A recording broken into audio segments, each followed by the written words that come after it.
មុនហ្នឹងខ្ញុំមីខ្ញុំតែមកពីខេត្តគាត់និយាយថាអ្នកស្រុកភូមិគាត់ឈឺច្រើនណាសិទ្ធិការមហារាជ20ជាងក៏មានដែរឈឺមហារាជកាពះមហារាជស្អីផ្សេងអញ្ចឹងណាខ្លះគាត់ទៅវៀតណាមខ្លះទៅពេលកាម៉ែតអស់រាប់ម៉ឺនតែអត់ជាហ្នឹងផាយខ្ញុំគិតថាមកពីកក់ហូបរបស់អស់ហ្នឹងអញ្ចឹងណាបងគ្រឿងកញ្ចប់ប្រេងឆាប្រើ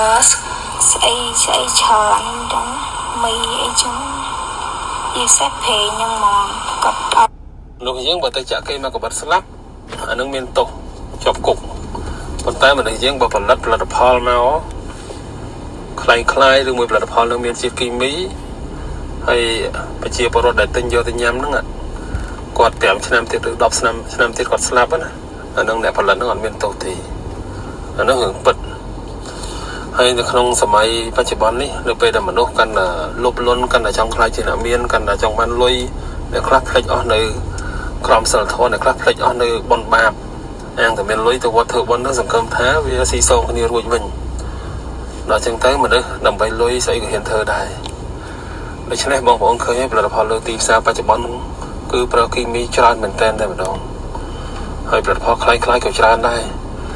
ហើយអ្នកធ្វើផលិតផលคล้ายៗឥឡូវគឺយើងមើលអត់ដឹងទេដោយសារតែបច្ចេកវិទ្យាវាទំនើបពេកខ្ញុំឧទាហរណ៍ជាក់ស្ដែងសំបីតែស្រាចុះ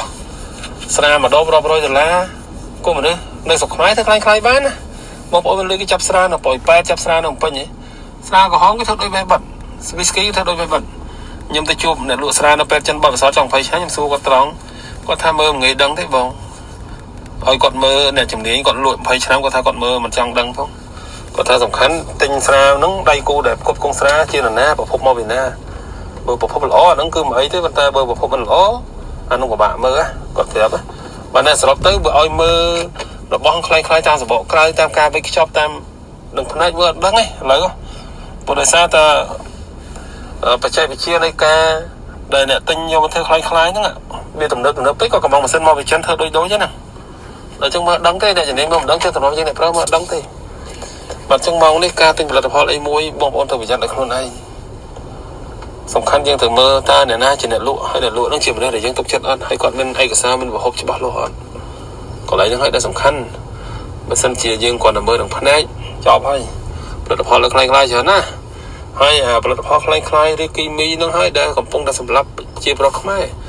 មិនតិចទេមួយឆ្នាំមនុស្សងាប់ស្លាប់រាប់សែនអ្នករាប់ម៉ឺនអ្នកបងប្អូនមានមើលទិន្នន័យឆ្នាំ2025តាមចេញក្រសួងប្រកាសជំងឺលើសឈាមកើនឡើង40ម៉ឺនអ្នកជាងជំងឺទឹកនោមផ្អែមឡើង30ម៉ឺនអ្នកជាងហើយជំងឺមហារីកឡើង3ម៉ឺនអ្នកជាងហើយមហារីកតាមមុខឯណា40នាទីស្លាប់ម្នាក់មួយឆ្នាំស្លាប់10000អ្នកជាងស្លាប់ច្រើនណាស្រុកខ្មែរយើងជាងនៅទឹកនោមផ្អែមនៅ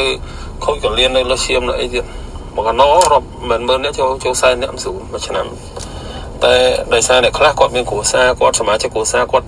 កើតជំងឺមហារីកឬមួយក៏ទឹកនោមផ្អែមធ្ងន់ធ្ងរឬជំងឺខូចកលៀនអីបានគាត់ដឹងថាអូតែពិតការរស់នៅដែលទិញរបស់នៅលើទីផ្សារញ៉ាំដោយមិនប្រយ័ត្នហ្នឹងហើយវាបង្កបញ្ហាអ្នកដែលមានសមាជិកគ្រួសារដែលជួបរឿងហ្នឹងមិនដឹងចឹងអ្នកដែលមិនទាន់មានសមាជិកគ្រួសារកើតជំងឺអស់ហ្នឹងអត់ដឹងទេគាត់នៅតែទិញគាត់នៅតែអត់ខ្វល់ចឹងហើយគាត់ឃើញសារព័ត៌មានផ្សាយគាត់ក៏មិនដែលខ្វល់ដែរព្រោះហេតុអីអារបស់ហ្នឹងមិនដូចគេយើងចាក់យើងមកកបិតទេមកកបិតចាក់ងាប់ប៉ុន្តែរបស់ហ្នឹងញ៉ាំទៅងាប់ផងណាអត់មានងាប់អីទេអត់មានធ្វើទុកអីទេប៉ុន្តែវាចូលមកបំផ្លាញកោសិការាងកាយយើងម្ដងតិចអូម៉ែថារាងកាយយើងមាន1លានកោសិកាចាស់ដូច្នេះយើងញ៉ាំម្ដងតិចចូលមកសម្រាប់ម្ដងមួយតើវាសម្រាប់ចិត្តអស់បានចេញអូខ្ញុំមហារីកសោះអូខ្ញុំជំងឺនេះជំងឺនោះប៉ុន្តែវាទៅការយើងញ៉ាំរបស់ហ្នឹងយូរឆ្នាំបានវាកើតអញ្ចឹងណាបើអញ្ចឹងដូចខ្ញុំនិយាយទៅបើចាក់គេមកកបិតភ្លៀងឃើញគេងាប់យើងគុកតែបើប្រកបផលិតផលខ្លាំងៗឬគីមីយកលក់អីគេបានលុយហើយឲ្យយកអត់មានទោសទេហើយក៏គេងាប់រឿងគេគ្រួសារគេសមាជិកគ្រួសារគេឈឺធ្ងន់ស្លាប់រឿងគេយើងអត់អីផងយើងតែបង្កើតឃើញទេមានបញ្ហាឡើយហ្នឹងដូច្នេះខ្ញុំនិយាយខាងក្រុមនេះខ្ញុំសរុបជូនបងប្អូនយើងធ្វើអីទៅចេះប្រយ័ត្នព្រោះមនុស្សយើងរកស៊ីខាននៅមានឱកាសរកស៊ីទៀតតែបើយើងញ៉ាំរបស់ខុសដូចយើងញ៉ាំជាតិពុលគីមីចូលខ្លួនហើយបើក្នុងផ្ទះយើងមានអាណាកើតជំងឺ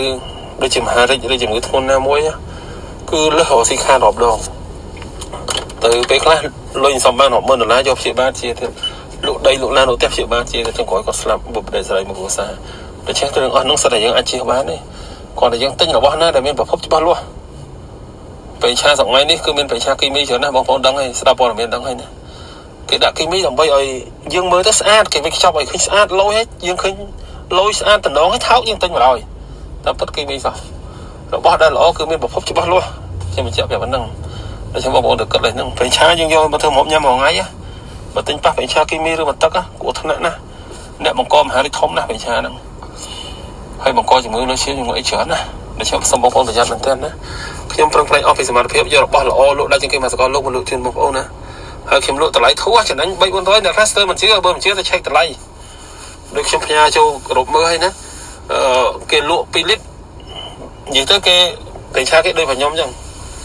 គេលក់2លីត្រ 20000 ជាងដល់ខ្ញុំលក់1លីត្រកន្លះតែ 11500 បងប្អូនគិតមើលតើខ្ញុំចំណេញប្រហែលខ្ញុំចំណេញតិចបំផុតហើយខ្ញុំកាត់បន្ថយចំណាយចឹងណា operation ខ្ញុំមួយថ្ងៃបុគ្គលិកតិចបំផុតពួកខ្ញុំព្យាយាមកាត់ចំណាយច្រើនដើម្បីឲ្យផលិតផលនឹងអាចលក់ទៅធូរថ្លៃជូនបងប្អូនប៉ុន្តែគឺធានារក្សានៅគុណភាពល្អសំខាន់ជាងគេគុណភាពល្អបំផុតច្បាស់លាស់ជូនបងប្អូនខ្ញុំយកប្រេងឆាដែលលក់ដាច់ជាងគេមកស្គាល់លក់មកជូនបងប្អូនញ៉ាំដើម្បីបងប្អូនសុខភាពល្អញ៉ាំតែឆ្ងាញ់សប្បាយចិត្តហើយខ្ញុំលក់ធូរបំផុតតាមរយៈខ្ញុំកាត់បន្ថយចំណាយ operation អត់មានបុគ្គលិកច្រើនអត់មានយកចំណេញច្រើនអត់មានហឺហាអីទេណាអរគុណ